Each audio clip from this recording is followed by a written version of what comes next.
Kingine, nina ugeni mkubwa sana katika jimbo la Kigoma mjini. Nimepigiwa simu na madaktari bingwa. Wanadondoka pale madaktari bingwa zaidi ya 100 ambao wanakwenda kuwatibu wananchi wa Kigoma mjini, na watakaa pale kwa siku 5. Watu watapata matibabu bure. Sio kama unanielewa vizuri. Watu watapimwa vipimo vyote, kama una kansa, una sukari, una nini, vipimo vyote bure, na watu watapata matibabu bure, wale ambao hawana uwezo wa kugharamia matibabu. Kwa hiyo tutakutana pale na madaktari bingwa jimbo la Kigoma mjini. Natarajia kuwapokea kwenye tarehe 11 au tarehe 12 kwa ajili ya kuanza kwa hiyo huduma. Na kiuhalisia mimi kwangu naona kama ni bahati, kwa sababu kwa nini hao madaktari waone mimi?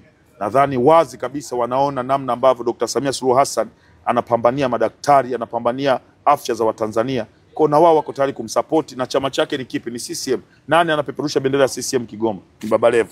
Kwa tutakutana wote kwa pamoja kwa ajili ya madaktari. Watu wa Kigoma, kaeni tayari kwa ajili ya madaktari bingwa. Sio daktari tu, madaktari bingwa karibia 100 wanaokuja kuweka kambi Kigoma mjini kuwatibu watu na kuwapima vipimo vyote vya magonjwa yote bure. Kwa wewe kazi kwako, mimi natoa Baba P, kazi yangu mimi ni kuwatangazia Watanzania. Tarehe 12 tunakutana Buzebazeba. Lakini sasa tarehe 13 tutakuwa na ugeni mkubwa katika jimbo la Kigoma mjini.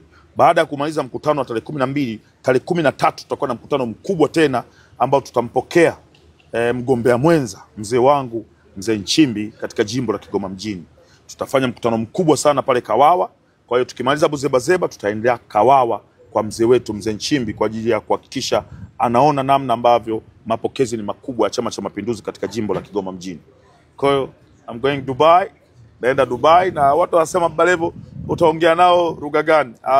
Kwanza tutaongea nao Kiingereza, lakini pia Dubai kule tayari kuna watu ambao tumefanya nao mawasiliano ambao watanipokea, wao wanaongea Kiarabu. Kwa hiyo itakuwa rahisi zaidi kwao kuweza kuongea nao Kiarabu, kwa sababu wale wanaongea Kiarabu zaidi.